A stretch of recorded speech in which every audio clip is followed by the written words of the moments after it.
ഇപ്പോൾ ഗവർണർ ആരിഫ് മുഹമ്മദ് ഖാൻ മാധ്യമങ്ങളെ കാണുന്നു. തത്സമയത്തിലേക്ക്. Last more than a month, I tried my best that we should not discuss publicly something which in my opinion is very serious, which impinges on our national institutions, the prestige and dignity of our national institutions. It makes me, that is, the reason I said that someone else may take over, either through, it can happen only through law. Assembly is not in session. So I said that I am ready to sign the ordinance. That was no ordinary decision. That is not because I was angry with something. I was deeply saddened when I say that we even lack regard for these basic things, that we should respect our national institutions. And I would, now that it is out, I want to draw your attention. I thought you are asking me about the language. Look at the language which has been used. As a Keralite, I ask you, how do you feel about it? Very shocking. Very shocking, sir. It's the language is. I don't feel like showing my face to anybody outside Kerala. This is the language which my Vice Chancellor,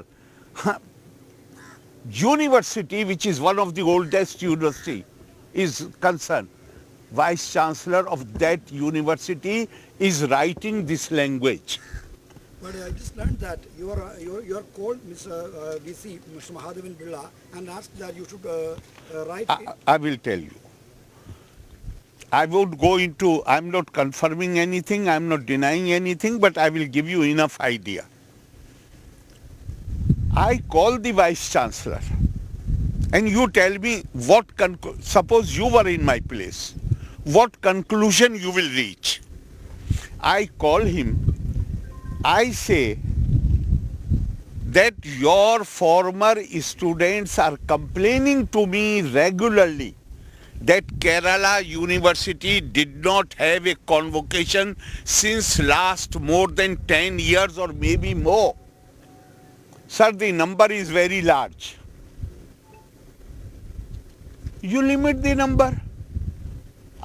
The award winners, the gold medalists, they can come to the venue. Others may be online. Do that, but you must hold the convocation. After about a month, he comes to brief me, giving the details that these many people will be present, so many people, we will allow them to be online. Fine.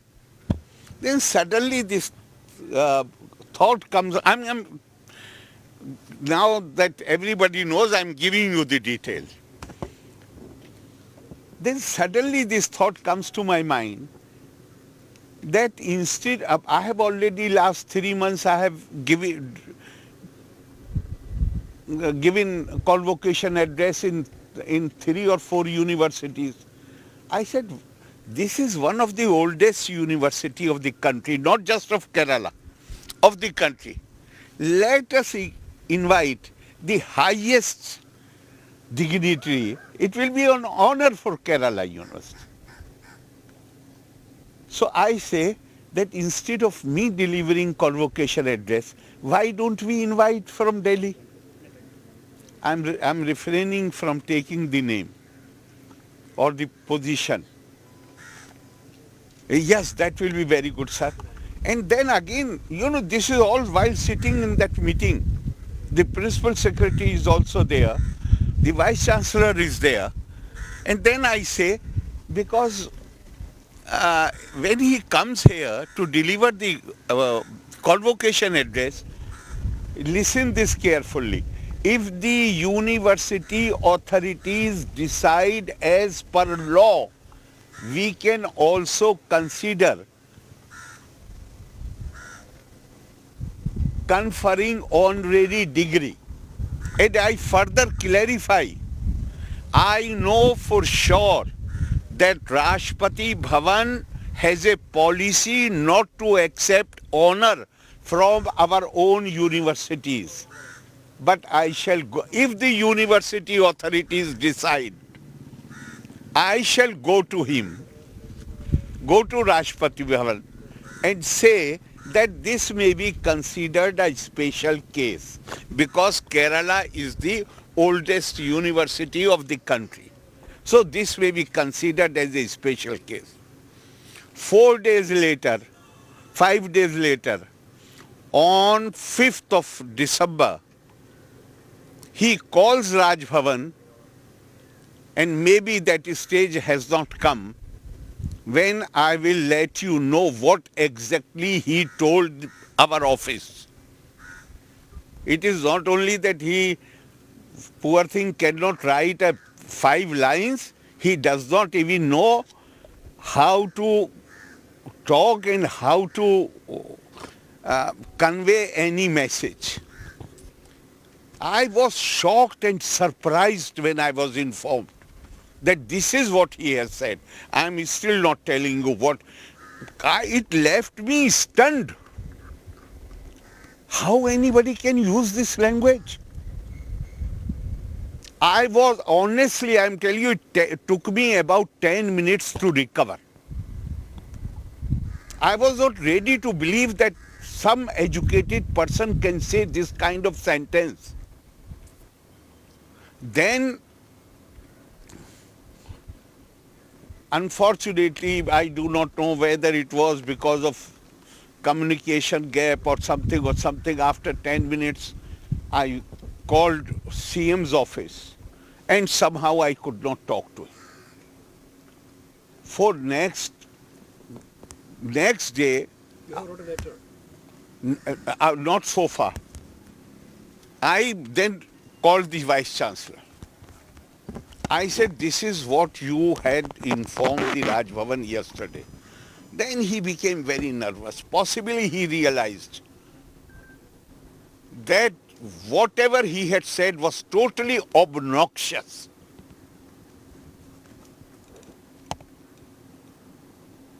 I said, but tell me, what is, I had given you a proposal. This is again to be, listened to attentively. I had given you a proposal to call the meeting of the syndicate. So what happened?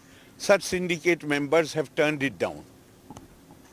I said, give me in writing. I will believe when the Vice Chancellor says syndicate members have turned it down, I will believe it.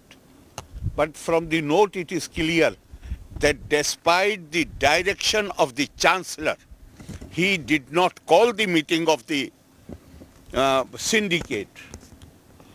Then naturally, this thing was bound to come to my mind that somebody else is giving him instructions.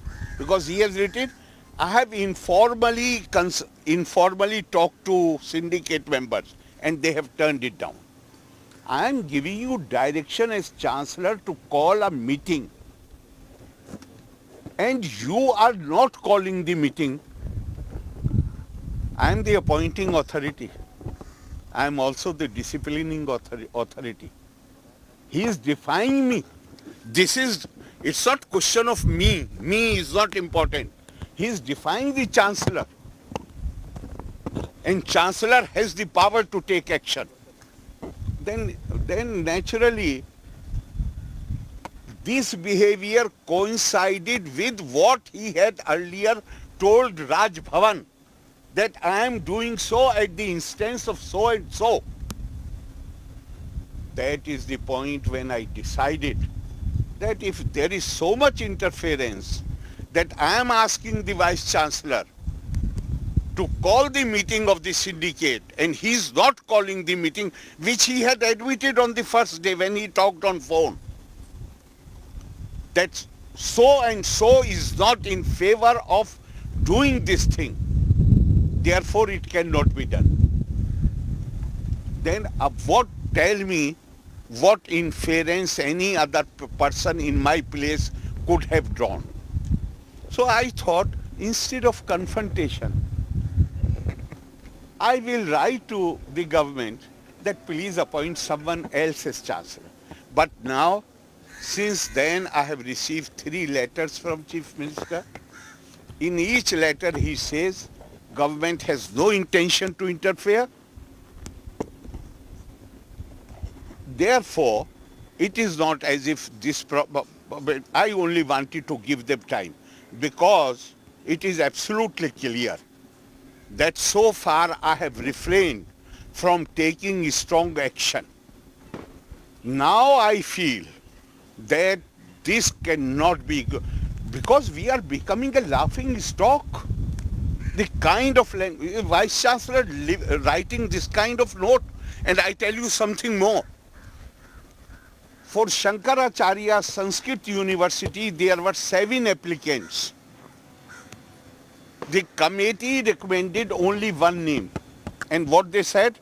Other 6 are not even worthy of being considered for this position. They lack basic qualities. Now all these 7 candidates, from which only 1 name has been recommended. People are talking about this, only 1 name has been recommended. You know, 1 name is not important. Important thing is what they have said about other 6 candidates. They lack basic qualifications, and they are professors of 10 years standing in Kerala universities. This is the, degradation to which we have brought the higher education, where Vice Chancellor cannot write 2 correct sentences, where 6 professors of 10 years standing are being described by a committee of which higher education chairman of the Higher Education Council is member Mr. Rajan Gurukul. You have been sleeping for last 5 years. If this is the standard, that's for 6 professors. You are saying that they are not fit, they lack basic qualities. Then what kind of professors we have in Kerala University? Tell me. Sir, let me clear one thing. The letter of Kerala VC was written in front of you, otherwise he sent it to you. Naturally, when he is saying to me, I said, give it to me in writing. Okay. But naturally, when he comes and tells me about the highest of... You scolded him, that makes him nervous? You scolded even if, so for argument's sake, he became nervous. He's telling the office, I have given him clear directions to call the meeting of the syndicate. He's not calling the meeting of the syndicate. A nervous person will defy the Chancellor like this? Sir, if Tell me. Vice Chancellor has defied the orders of the Chancellor and has not listened to you, you requesting him to call the syndicate was not done properly, and not even a clear reply has not been given to the Chancellor. So isn't it time for the Chancellor and the Governor to take a very stringent action No, against... I think I tried to explain exactly that. That first day, this is what he has given in writing. But first day, what he said on telephone was something very loaded. I'm not revealing exact words. I have the exact words with me. I'm not revealing.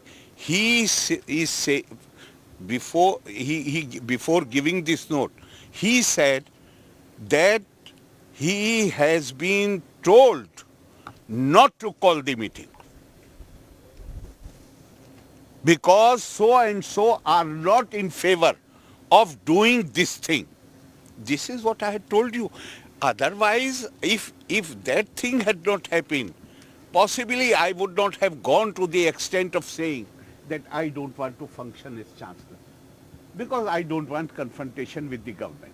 But now that government, Chief Minister particularly, they have written 3 letters, still I wanted to give them time. Sir, when you are saying that you are not in a mood to confront with the government, Actually, Confrontation. yes, not Confront, yes, nahi. yes. Confront is a different word. Yes, you are- I don't want to have these petty fights with the government. Yes, that I agree. But then you are actually supporting the illegal activities that you have done in Kannur No. University. You have appointed the VC. Actually, that is not illegal. Now again, let me explain. I am of the clear mind that what was done in the Kannur University was totally irregular. It was against the rules. Why it was against the rules? Because what has been done is, for reappointment, we have relied on the act of the Kannur University. Well, now listen to you. Now listen, please. You have raised the question, therefore now you should listen instead of talking among yourself. For reappointment, they have relied on the provision of the act of the university. For age, they have relied on the provision of the UGC regulations.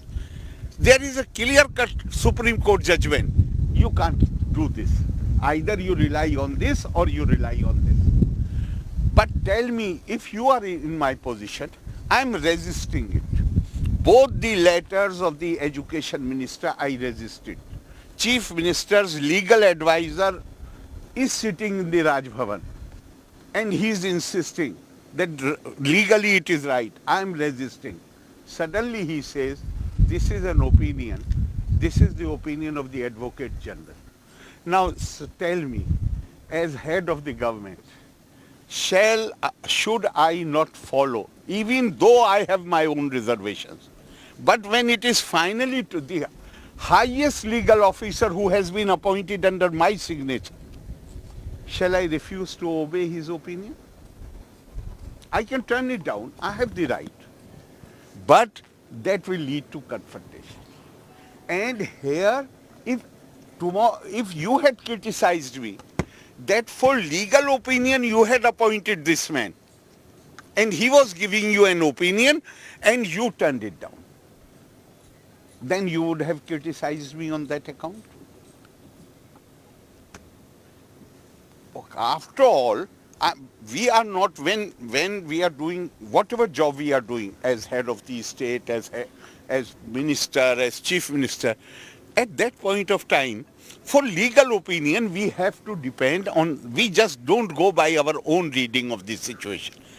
Here the highest officer, legal officer of the state, my own conscience told me, my own understanding told me that what they are forcing me to bring, not forcing, but bringing pressure on me to do is wrong. But highest legal officer of the state, you see the functioning of the government anywhere. Sir, if I may ask, when the Advocate General gave you this opinion, did you ever take the legal opinion of any senior counsel in the High Court? I'm not supposed to do that. But you have I'm not supposed to do that because remember, Advocate General continues in the office as long as he enjoys my pleasure, governor pleasure. Even the government does not come into it. So it reflects, if I am going as head of the state, if I am going to an independent lawyer, then that will be a reflection on my own decision. I have appointed this man as the Advocate General and I am going to you to seek opinion. That is not in accordance with the protocol, in accordance with the procedure of the government. You know, I have been, one thing I tell you with all humility, that I have functioned as a minister since the age of, I was just in my 26. I have experience and I know these protocols. Sir, one question. Sir, Yeah. you were saying that DC were getting some instruction from somewhere.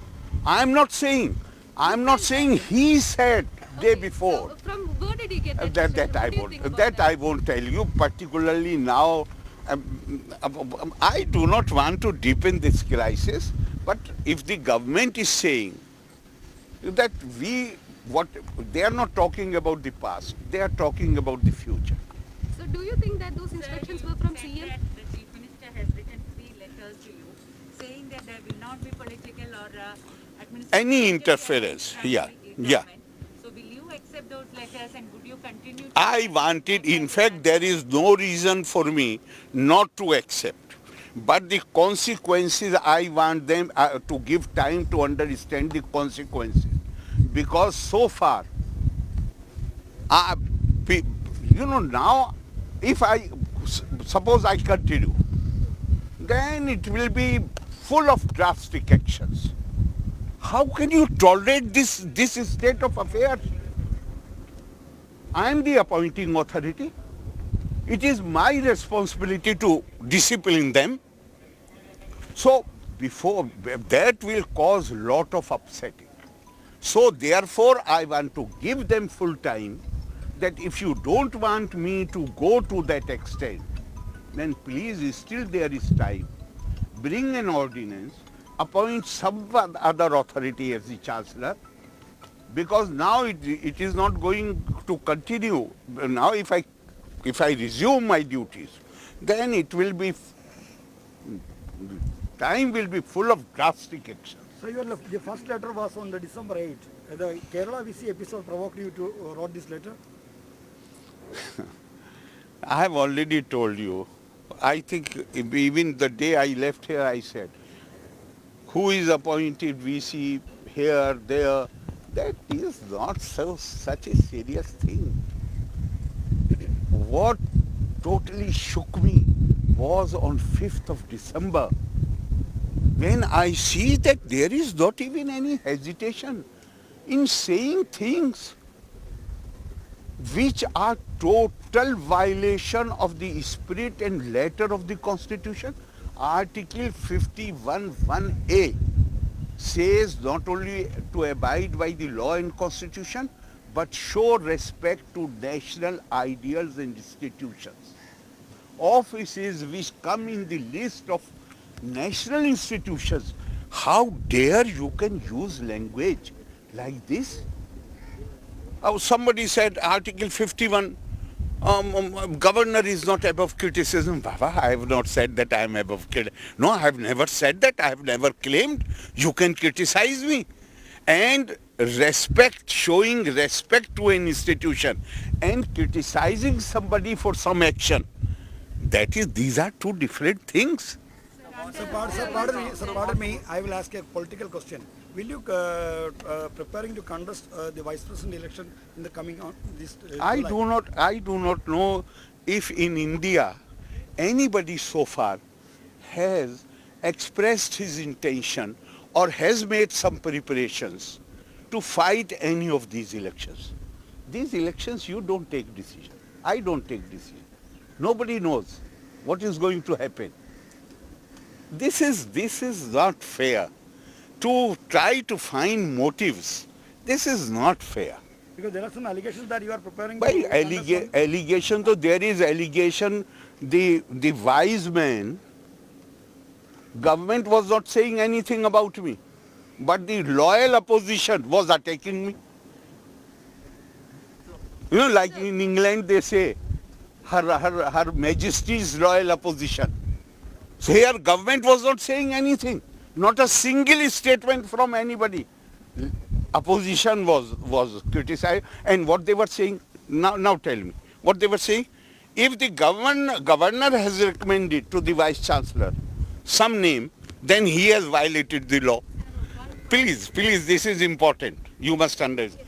He has violated the law. Baba, I am the Chancellor of the universities. Even an ordinary citizen has a right to recommend to any university to consider honoring somebody for some outstanding work.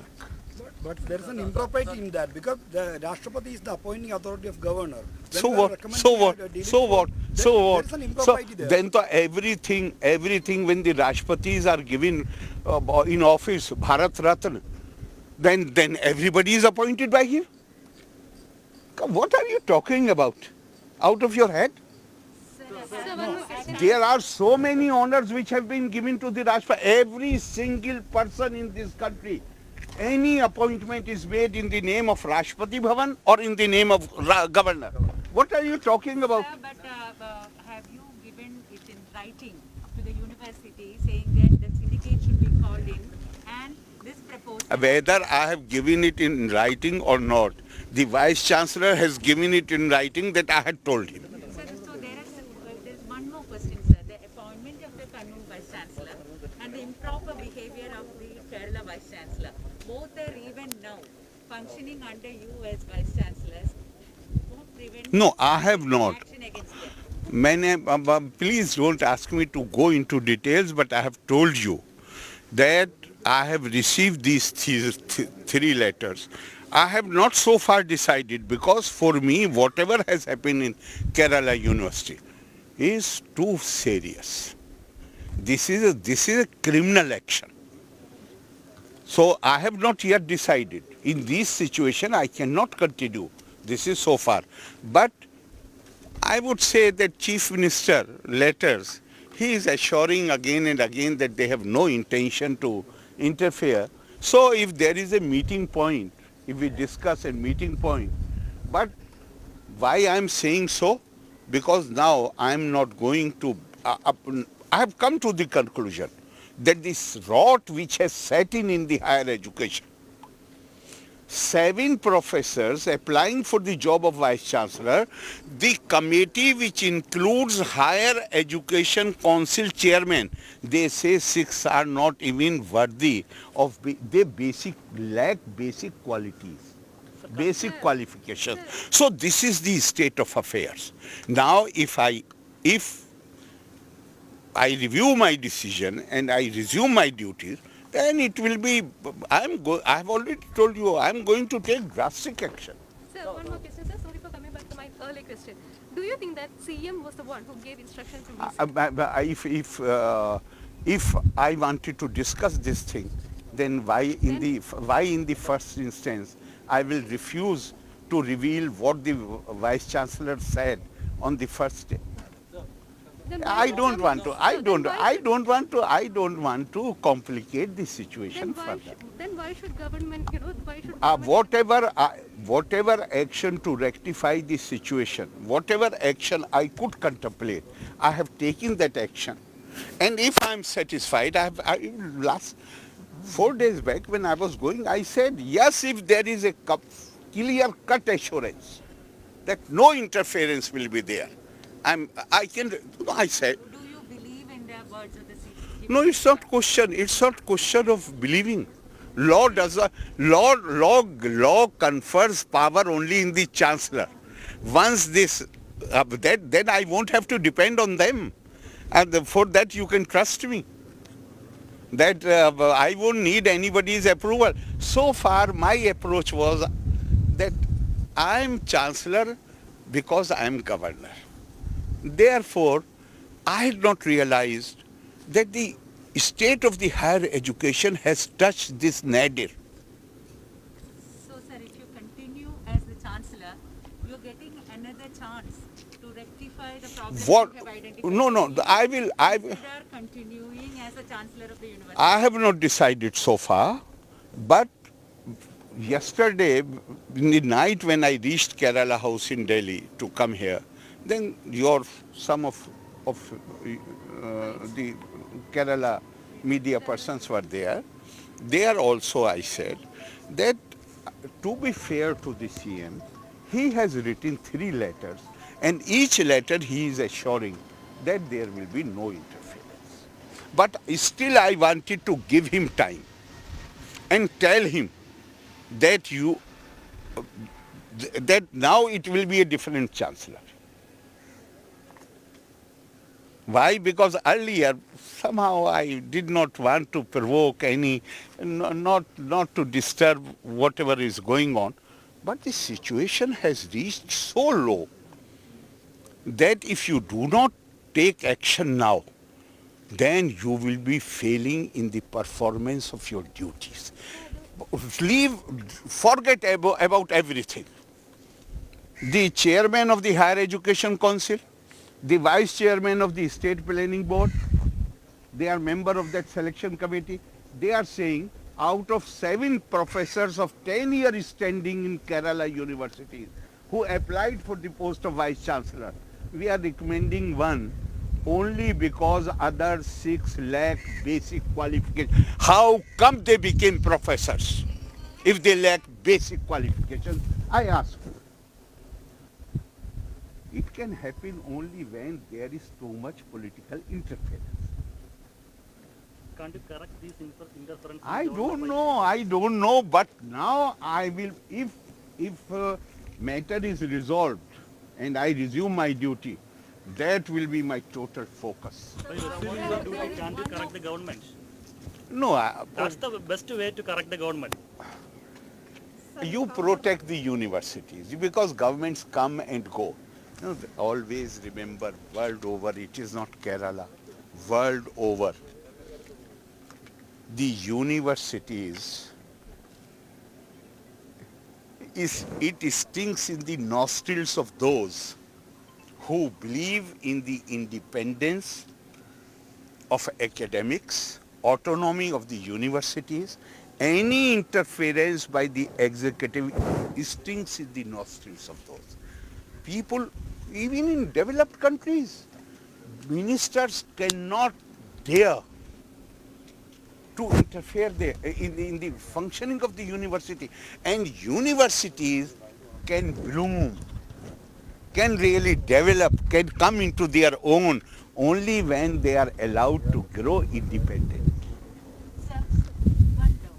Even if the Advocate General has given a very clear advice, maybe his opinion, on the appointment of a Vice Chancellor, but if the Governor has any doubt on it, or if you think that it was not right, you could have resisted it. Okay, right. We appoint Advocate General or Attorney. System provides for this highest authority. Only when we have doubts in our mind. Already so many Vice Chancellors I have appointed. He did not give advice. I did not seek, even in this matter I did not seek advice. But finally when the opinion comes, you have reposed trust in him. That whenever I will be in doubt, I will seek your opinion and then I will go by that. Otherwise, what is the use of having? It's a different matter if you ask me the question that when I appointed him, I reposed that trust in him. In fact, if I were in your place, I would ask this question, whether you still have trust in him. So that is my second question. That I will let you know in 2-3 days. Give me a little more time. Governor, Advocate General article of the Constitution is absolutely clear. He can continue in office only as long as he enjoys pleasure of the governor. So the question, if I were in your place, I will ask the question that after having misled me, he has misled. Why he has misled? If somebody is not pricking his conscience, he will write to me that now I don't want to appear for you in the High Court. Instead of that, he has gone to the press and said he won't appear for me. Now I have made arrangement for, now I have made a non-official lawyer to appear in the High Court. But he has gone public. So the right question would have been whether he still enjoys my confidence. Yes.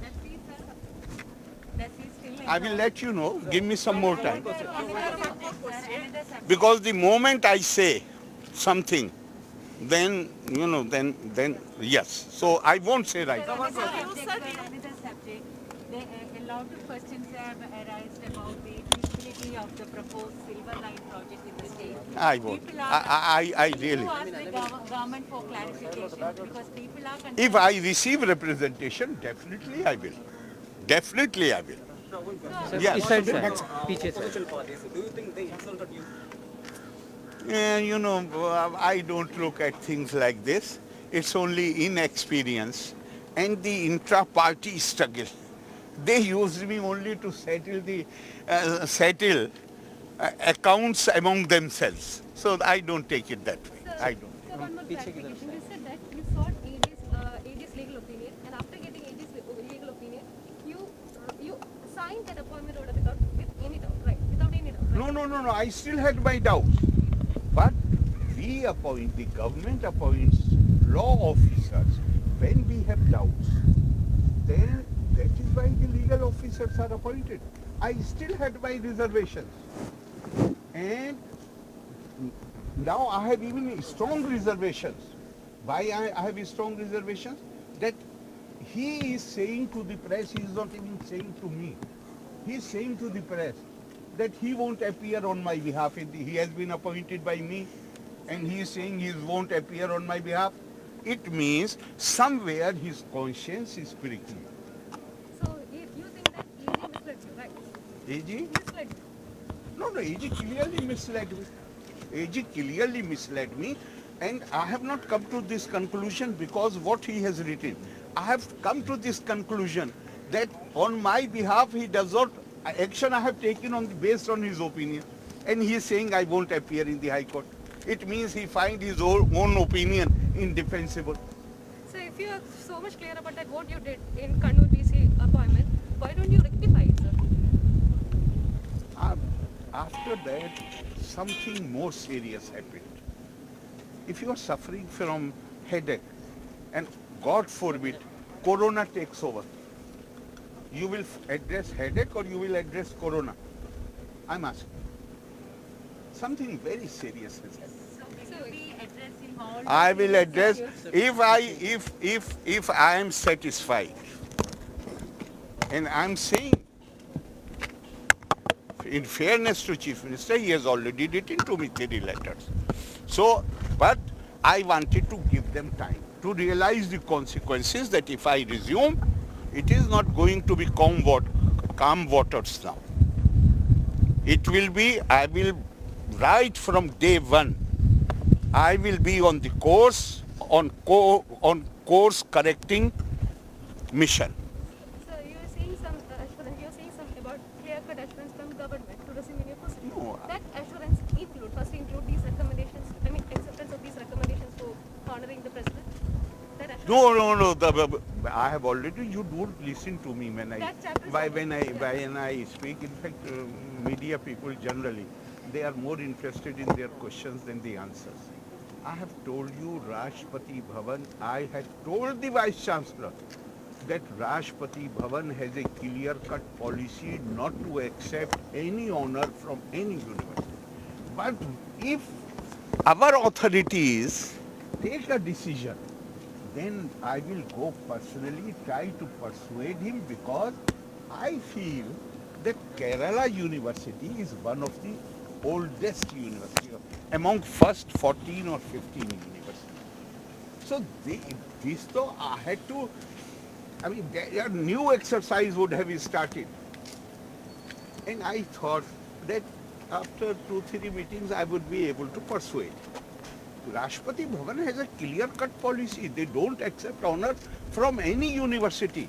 And after this ugly episode, there is no way if I do my best arguments, my best everything, even then they won't touch it with a barge pole.